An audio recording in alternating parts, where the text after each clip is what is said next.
Dimitris Antonopoulos from Channel 1. How are you? How are you? Happy New Year. Happy New Year to you too. Are you okay? Oh, very well, yeah. I'm just sitting here playing with my parrots. Oh, very well. Giving them their morning breakfast. First of all, tell me the news. I mean, you are on tour nowadays. You are on the road again. Actually, right now, we've already begun the next album, so we're in the studio at home. Mm-hmm.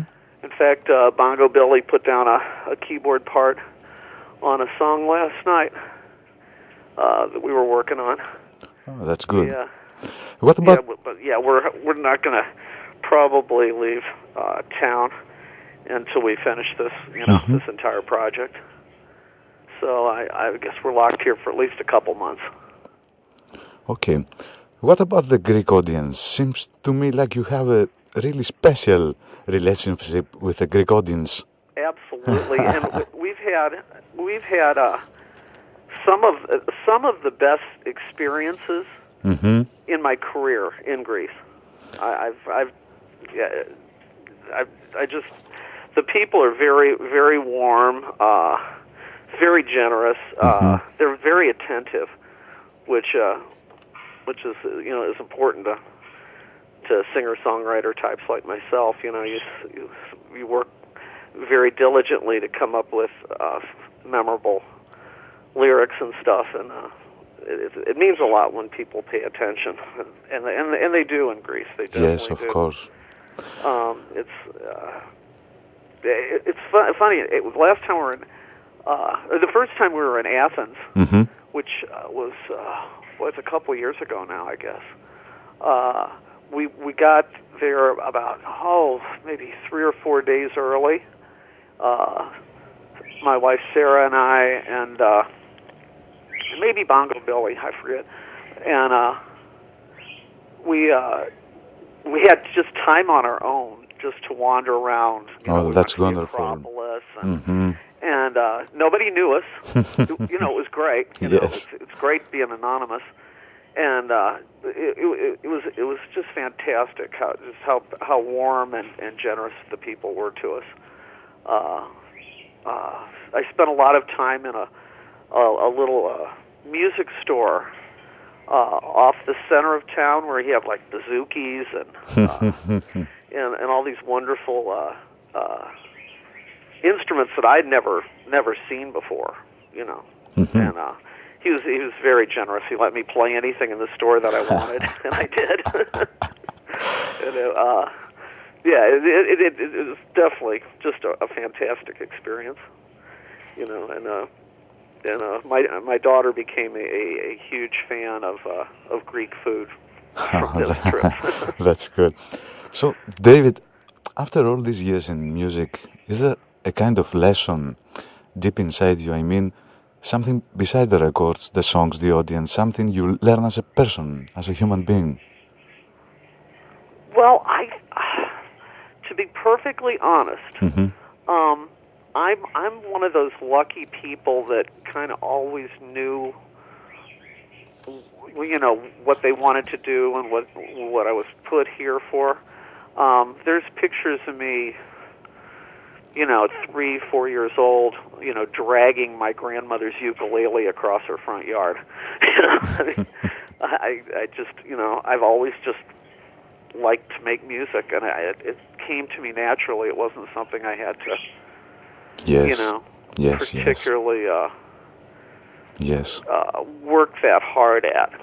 I could always write songs, pretty much. If you give me an instrument, I could generally get something musical out of it. You're a natural talent. So I think that's for sure. I'm kind of lucky in that way. We are lucky to hear your music. It will be great to tell us some things about a masterpiece, about a song who means a lot for the Greek audience, for many people. Can you tell me something about Julia? I mean, about the period of the song. When I wrote it? Yes. It was actually pretty simple. I generally have an acoustic guitar laying around in, most rooms in my house. There's at least one guitar sitting around, and I was sitting in bed playing guitar, and I was waiting for a friend of mine to come on television and perform on a television program over here, and I had the sound off on the television. It's just the picture was on, and the song came to me very quickly. I don't think it took more than maybe 15, 20 minutes to write the whole song. That's impossible. It just kind of wrote itself. Sometimes you'll have a song and you might start on it and it may not finish it for years. But Julia, it just wrote itself. I wrote the first verse, wrote the chorus, so on and so forth. It just happened. Which is a great gift when you get a song that comes along like that. Yes, of course. I wish that all songs were that easy. One of the best songs ever. Well, I think sometimes the best ones, are easy. For me, songwriting is kind of like there's all these ideas floating in the air, and if you're aware. Yes. You can reach out and grab them. Like channeling, exactly. Maybe. Yes. Exactly. I hate to get too spiritual about it, but there is something, to it. There definitely is something to it. And all the best songwriters I've known kind of... speak about it in those kind of terms. My friend Ian Matthews, he didn't write songs for years and years, which he might have been intimidated, being in a band with Sandy Denny and Richard Thompson. I think that didn't intimidate anybody.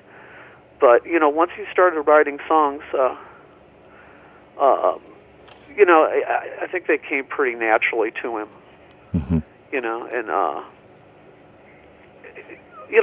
I think there is that kind of connection. Yes, of course. And I think maybe keeping yourself open and aware is important. Because there's people like Brian Wilson. Arguably one of the best songwriters. With a wonderful album this year. Yes. Yeah, he's got a new one out. Yeah. I mean, but he went decades without. Record anything, yes, I know. So I mean, it's really good that he's been able to open up again.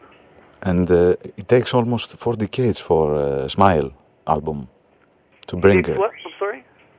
4 decades for the Smile album. Oh yeah. Yeah, 4 decades. Unbelievable. A masterpiece, a true masterpiece. Absolutely. Yes. What did Phil Spector call the Beach Boys? Brian and his backup singers? Fair enough. David, can you tell me maybe some of your favorite artists of all time?